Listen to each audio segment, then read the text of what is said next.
इस बुलेटिन के प्रस्तुतकर्ता हैं टारगेट आईएएस कोचिंग। आपकी सफलता ही हमारा लक्ष्य।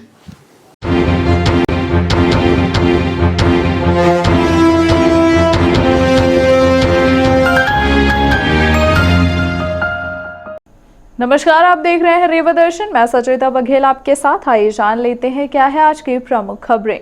रीवा विकास में जुड़ेगा एक नया आयाम। सुपर स्पेशलिटी अस्पताल की एक और बड़ी उपलब्धि।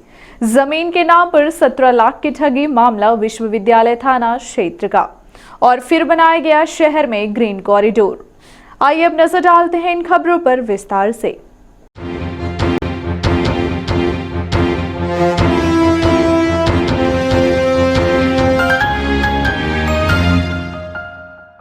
रीवा विकास में जुड़ेगा एक नया आयाम। नवनिर्मित फ्लाईओवर का मुख्यमंत्री करेंगे वर्चुअल लोकार्पण। पूर्व मंत्री एवं रीवा विधायक के साथ कलेक्टर ने किया कार्यक्रम स्थल का निरीक्षण। विकास पुरुष पूर्व मंत्री व रीवा विधायक राजेंद्र शुक्ल के विकास में एक और बड़ी कड़ी जुड़ने जा रही है, जिसका 15 जून को प्रदेश के मुख्यमंत्री शिवराज सिंह चौहान द्वारा वर्चुअल माध्यम से लोकार्पण किया जाना है। रीवा समान तिराहे में 4350.25 लाख रुपए की लागत से बनकर तैयार हो चुकी फ्लाईओवर का दोपहर 3 बजे भोपाल से मुख्यमंत्री द्वारा लोकार्पण किया जाएगा।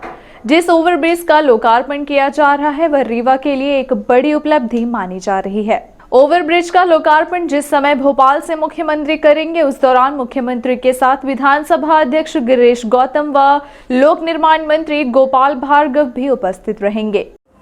रीवा शहर व जिले को उत्तर प्रदेश प्रयागराज व वाराणसी, नागपुर के अलावा शहडोल अमरकंटक मार्ग से जोड़ने वाले इस व्यवस्थितम मार्ग में 3 लेन का फ्लाईओवर बनकर तैयार हो चुका है, जिसके निर्माण के बाद रीवा शहर के विकास में एक और बड़ा अध्याय जुड़ गया है।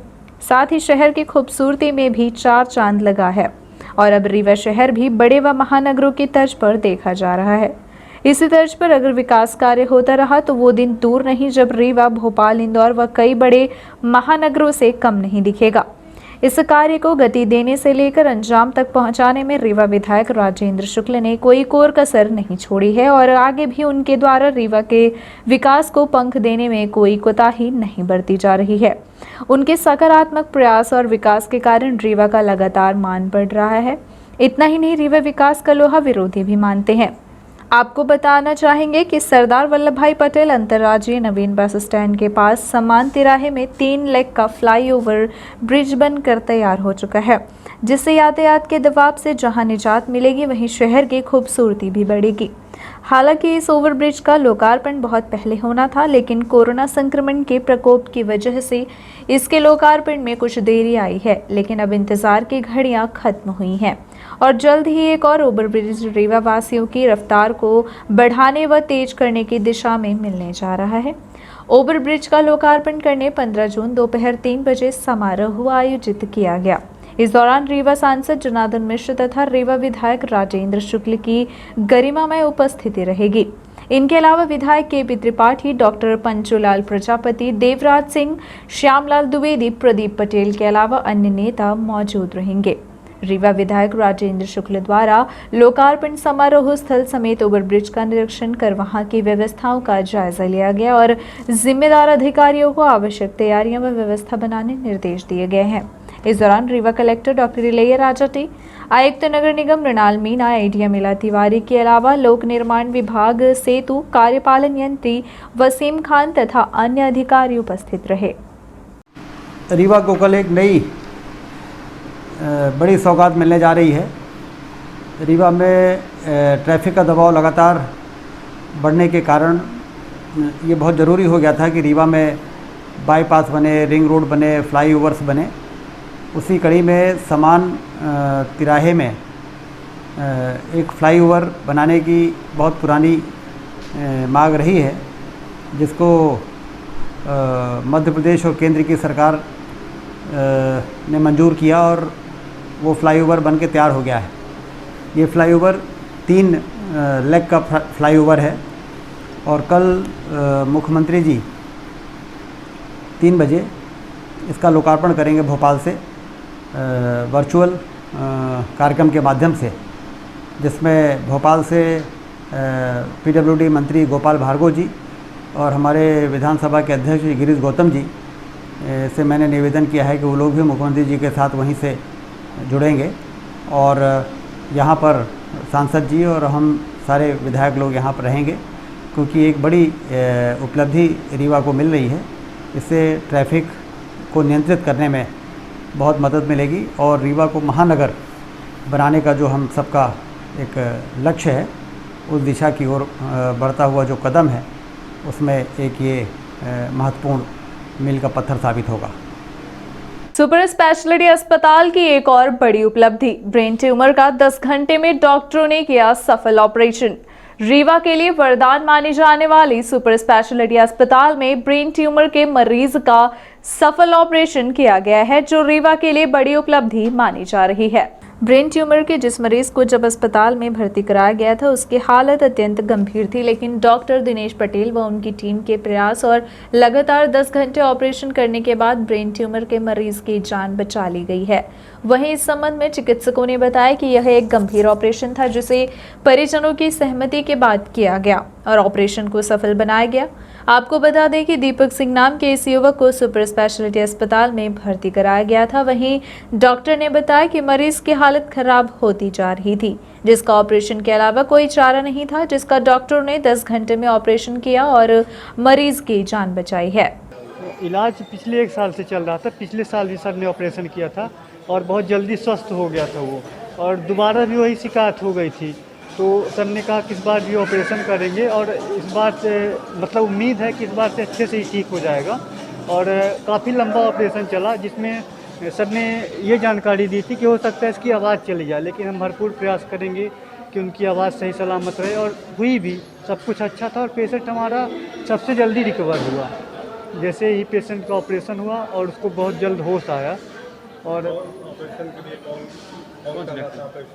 जी सर, कौन से डॉक्टर थे ऑपरेशन के? डॉक्टर किस उस समय डॉक्टर दिनेश पटेल सर मुख्य रूप से थे, और डॉक्टर आरजी ओम बिसोड़े सर थे, और डॉक्टर देवेश गुप्ता सर थे, और एक सर और थे, सद्धाम सर थे। जी जी। यहाँ के कुछ मरीज अभी भी दवाई कराने के लिए बाहर जा रहे हैं, उनको क्या संदेश देंगे आप, या आपका सफल ऑपरेशन हुआ?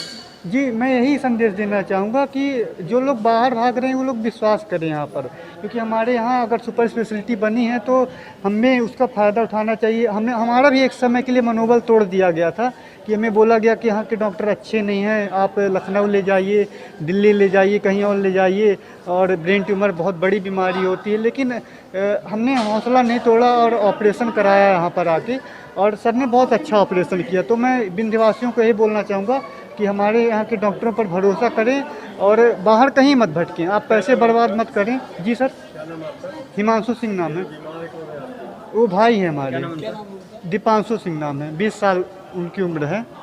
जी, लगभग ये 20-21 साल का लड़का है, और जिसको एक बार पहले भी ऑपरेशन हुआ था ब्रेन ट्यूमर का, ये फिर से रिकरेंस हुआ उसको, और इस बार काफ़ी बड़ा ट्यूमर हुआ। इस ऑपरेशन बहुत ही जटिल था और लगभग 10 घंटे के करीब ऑपरेशन चला होगा, और ऑपरेशन के तुरंत बाद बच्चा होश में भी आ गया, चल फिर भी रहा है और खाना पीना भी खा रहा है। अब इसकी बायोप्सी बाहर भेजी जाएगी, उसके बाद तय होगा कि आगे इसको सिकाई और दवाई लगनी है या नहीं लगनी है, कौन सी ग्रेड का ट्यूमर है, वो बायोप्सी की जब रिपोर्ट आ जाएगी उससे तय होगा।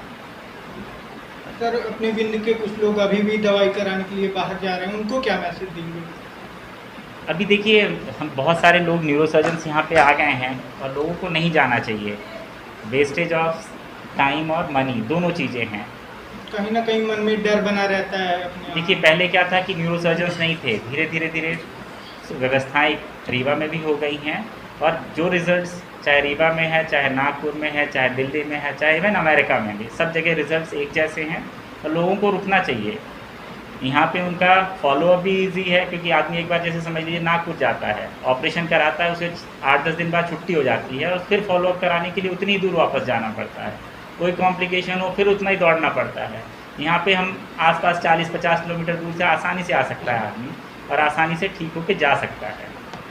सर, ये ऑपरेशन में क्या मतलब दिक्कत हो सकती है? उसके पहले नहीं बता रहे कि ये ऑपरेशन जटिल इसलिए था कि एक तो लेफ़्ट साइड था, जहाँ से हमारे बोलने, सोचने, समझने, याददाश्त ये 4-5 चीज़ें left side usually right handed आदमी में होता है।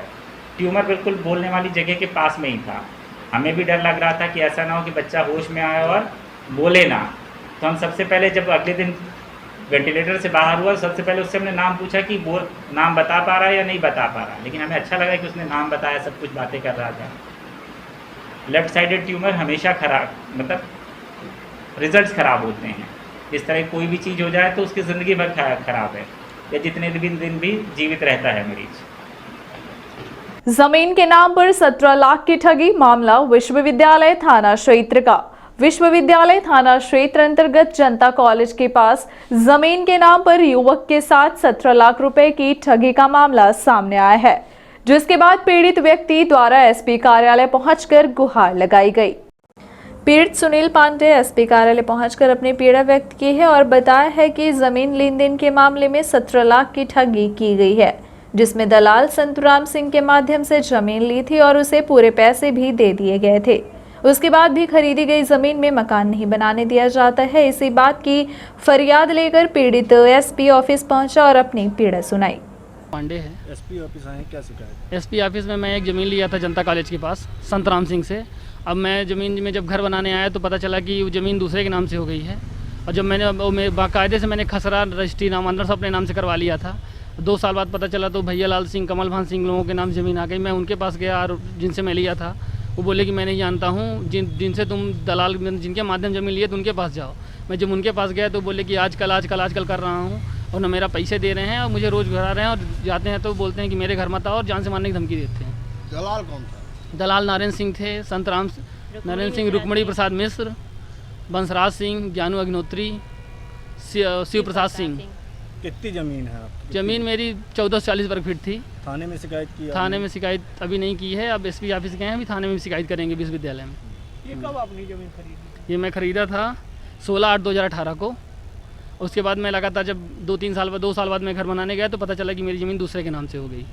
और मैंने जब उनसे भी, मतलब जब मैं घर बनाने गया तो वो जिनके नाम ज़मीन थी, जो स्वामी थे पहले, वो भी आए, वो, और इसका प्रकरण को हाई कोर्ट में चल रहा था। कोर्ट में इन्होंने मुझे छुपाया और मुझे ज़मीन बेच दी, और मुझसे मतलब कूट रचित करके मेरे साथ रजिस्ट्री करवा के मुझे फंसा दिया। कितने में ज़मीन मिली? 17 लाख रुपए में लिया था। क्या नाम है आपका? सुनील कुमार पांडे। फिर बनाया गया शहर में ग्रीन कॉरिडोर। अस्पताल में पदस्थ चिकित्सक की मां को एयर एम्बुलेंस के माध्यम से भेजा गया दिल्ली। संजय गांधी अस्पताल में पदस्थ चिकित्सक की मां की तबीयत अत्यंत खराब हो गई, जिसको देखते हुए यातायात पुलिस द्वारा दूसरी बार रीवा शहर की सड़कों को ग्रीन कॉरिडोर बनाया गया, जिसके बाद संजय गांधी अस्पताल से एम्बुलेंस के माध्यम से डॉक्टर की मां को चुरहटा हवाई पट्टी पहुंचाया गया, जहां उसे एयर एम्बुलेंस के माध्यम से दिल्ली रवाना किया गया। जानकारी के मुताबिक संजय गांधी हॉस्पिटल में पदस्थ चिकित्सक अंबुज सोनी के मां की तबीयत में सुधार न होने पर उन्हें एयर एम्बुलेंस के माध्यम से चुरहटा हवाई पट्टी से दिल्ली ले जाया गया है। अस्पताल से चुरहटा हवाई पट्टी तक व्यवस्थित पहुंचाने की व्यवस्था ट्रैफिक डीएसपी की थी, जिनके निर्देशन पर ट्रैफिक पुलिस द्वारा ग्रीन कॉरिडोर बनाकर उन्हें हवाई पट्टी तक एम्बुलेंस के माध्यम से पहुंचाया गया। आपको बता दें कि इसके पूर्व सिंगरौली एडीजे की तबीयत खराब होने पर उन्हें भी ग्रीन कॉरिडोर बनाकर एम्बुलेंस के माध्यम से हवाई पट्टी चुरहटा तक ले जाया गया था। ठीक इसी प्रकार से डॉक्टर अंबुज सोनी की मां को गंभीर हालत में एम्बुलेंस के माध्यम से हवाई पट्टी तक ले जाने के लिए ग्रीन कॉरिडोर तैयार किया गया, जिससे आसानी से बिना ट्रैफिक व्यवधान के हवाई पट्टी तक पहुंचाया जा सके। देखिए, श्यामवती सोनी जी हैं और उनके अंबुज सोनी और अनुज सोनी जी हैं, 2 डॉक्टर्स हैं जो यहाँ, एक उनमें से अंबुज सोनी जी HDMS में ही जॉब करते हैं, एक अनुज सोनी है जो MD हैं बाहर। उनकी माता जी का यहाँ काफ़ी दिनों से ट्रीटमेंट चल रहा था, लेकिन वो रिकवर नहीं हो पा रही, श्रीमती श्यामवती सोनी जी। तो ये लोग उनको एयरलिफ्ट करना चाह रहे हैं। इसके लिए हमारे प्रशासन के लोगों ने, मतलब तहसीलदार साहब और DSP साहब ट्रैफिक के, और दोनों हमारे सूबेदार साहब दिलीप जी और राकेश जी, इन लोगों ने एक व्यवस्था बनाई है जो पिछले बार हुई थी। उसी तरह से इनको यहाँ से अपनी हवाई पट्टी तक ले जाकर वहाँ से एयरलिफ्ट करने का प्लान है।